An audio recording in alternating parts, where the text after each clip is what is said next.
At the end of World War II, one man sat atop more gold than any ruler in history.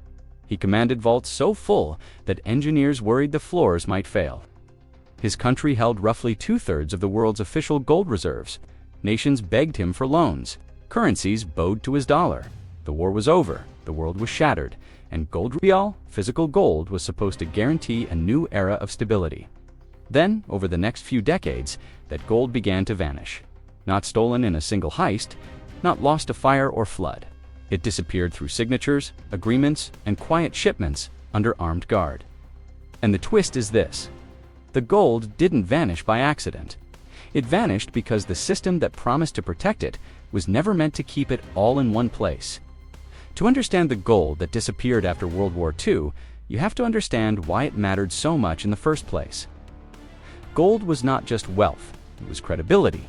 It was the only asset trusted across borders after a war that had obliterated trust itself.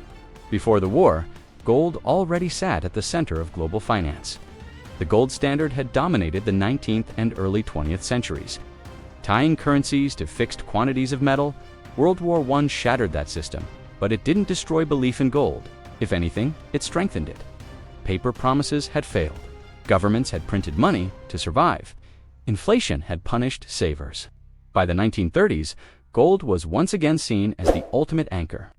Then came World War II, and with it, the largest forced movement of gold in human history. As Nazi Germany swept across Europe, it looted central banks with military precision. Austria's gold vanished within days of annexation. Czechoslovakia's reserves were transferred through coerced orders. Belgium, the Netherlands, and others rushed to evacuate their gold, shipping it to Britain, Canada, or the United States. Some shipments made it, others didn't. At the same time, Japan seized gold across Asia, integrating it into its wartime economy. Stories of hidden caches would later become legend. But the reality was simpler and darker. Gold was absorbed into war machines, melted, recast, and spent. By the time the war ended, Europe was financially hollowed out. Its gold was gone, its currencies shattered, its infrastructure destroyed. Only one major power emerged, not just intact, but enriched: the United States. During the war, the U.S. became the world's arsenal. Allies paid for weapons, food, and supplies. They paid in gold when they could. By 1945, massive shipments had crossed the Atlantic under secrecy and guard. Fort Knox, the New York Fed, and other vaults swelled. When the shooting stopped, the numbers were staggering. The U.S. held more than 20,000 metric tons of gold, far more than it had ever held before, and far more than anyone else. This concentration of gold created a new problem. If gold was the foundation of trust, and the U.S. held most of it, then global recovery depended on American decisions. Europe needed dollars to rebuild. Dollars, under the rules being negotiated, were backed by gold. And gold was in America. This imbalance led directly to Bretton Woods. In 1944, before the war even ended, representatives from 44 countries met to design a new financial system. The result was a compromise that masked a power shift. Currencies would be pegged to the U.S. dollar. The dollar would be pegged to gold at $35 an ounce. In theory, this preserved gold's role. In practice, it elevated the dollar. The world didn't need gold anymore. It needed dollars. And dollars came from the United States. This was not immediately controversial. The system worked at first. Europe rebuilt. Trade resumed. Confidence returned. Gold stayed in American vaults, quietly backing a growing ocean of paper claims. But the seeds of disappearance were planted right there. Under Bretton Woods, foreign governments could exchange dollars for gold. That was the promise. As long as confidence held, few did. Dollars were more useful than metal. They earned interest. They lubricated trade. Then the world changed. The Cold War began. The U.S. took on global military commitments. Spending surged. At the same time, American consumers bought more imports. Dollars flowed outward faster than gold flowed inward. This created a quiet imbalance. More dollars existed outside the U.S. than the gold held inside could realistically redeem. Economists warned about it. Politicians ignored it. Confidence covered the gap. For a while, by the late 1950s and early 1960s, cracks appeared. European economies recovered faster than expected. Their trade surpluses grew. Their dollar holdings piled up, and some began to ask an uncomfortable question. Were there really enough ounces of gold to back all these dollars? One man asked that question louder than anyone else: Charles de Gaulle. France's president distrusted the system deeply. He saw the dollar's role not as neutral, but as privileged. The U.S. could run deficits, export inflation, and pay for foreign goods with its own currency. Others could not. De Gaulle called it an exorbitant privilege. So France acted. French officials began converting dollars into gold. Ships arrived in New York. Gold bars were loaded under heavy security. They crossed the Atlantic back to Europe. This wasn't theft. It was legal. It was exactly what Bretton Woods allowed. But it triggered panic. Other countries noticed. If France could do it, why not them? Gold began leaving U.S. vaults steadily. Not all at once, not dramatically, just enough to be alarming. The disappearance had begun. U.S. gold reserves fell year after year. From their peak in the early 1950s, they declined through the 1960s. Each conversion chipped away at confidence. American officials scrambled to defend the system.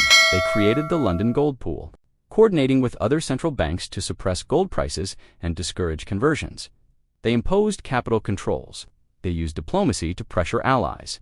But the math was unforgiving. As long as the U.S. ran deficits and the world accumulated dollars, gold outflows were inevitable. The system depended on trust, and trust was eroding. Then came Vietnam. War spending exploded. Social programs expanded at home. Inflation rose. Dollars flooded the world. Foreign central banks watched U.S. policies and made a rational calculation: better to hold gold than promises. By 1971, the situation was untenable. Gold reserves had fallen to a fraction of their former size. If conversions continued, the U.S. risked losing its remaining gold entirely. So the promise was broken. On August 15, 1971, the U.S. suspended gold convertibility. The dollar was no longer redeemable for gold. Bretton Woods ended not with negotiation, but with announcement. Overnight, gold stopped backing the global monetary system. But this wasn't the end of the disappearance. It was the acceleration. Once gold was removed from the system, its role changed. Central banks no longer needed it to settle balances. Governments no longer had to defend pegs.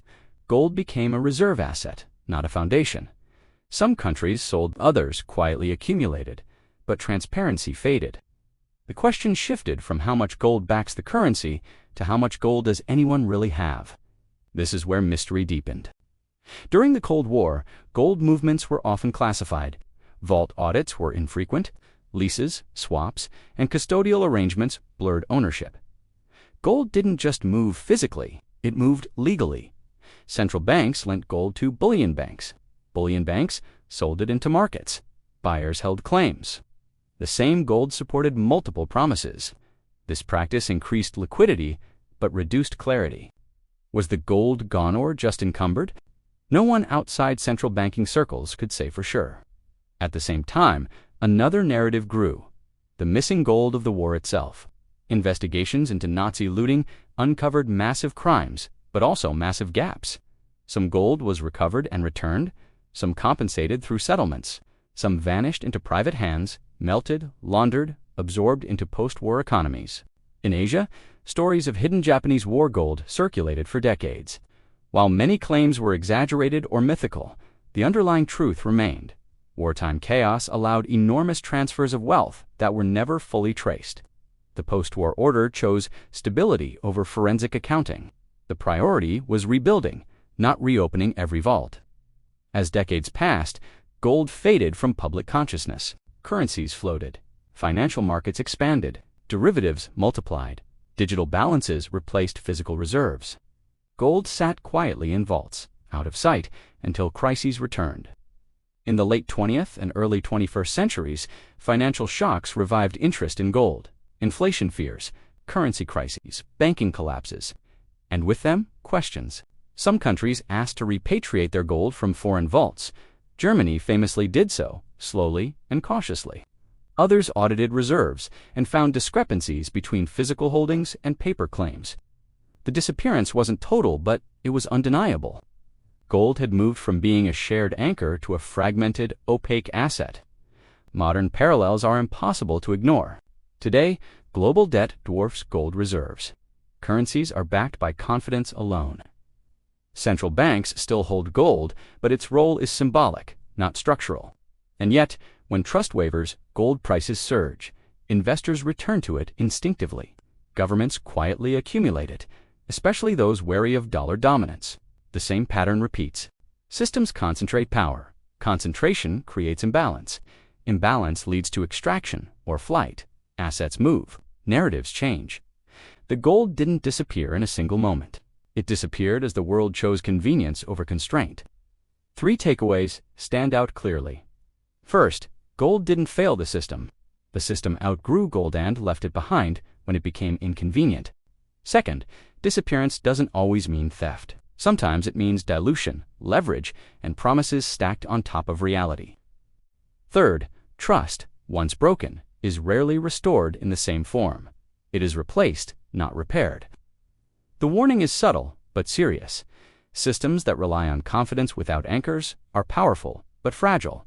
And the open-ended question is this: in a world where gold no longer backs money, but still haunts it, what asset will people run to when confidence breaks again? If this story reshaped how you see money, power, and the hidden movements that shape history, consider subscribing for more deep dives into the forces operating behind the scenes. Because the most important events aren't always the ones announced to the public, they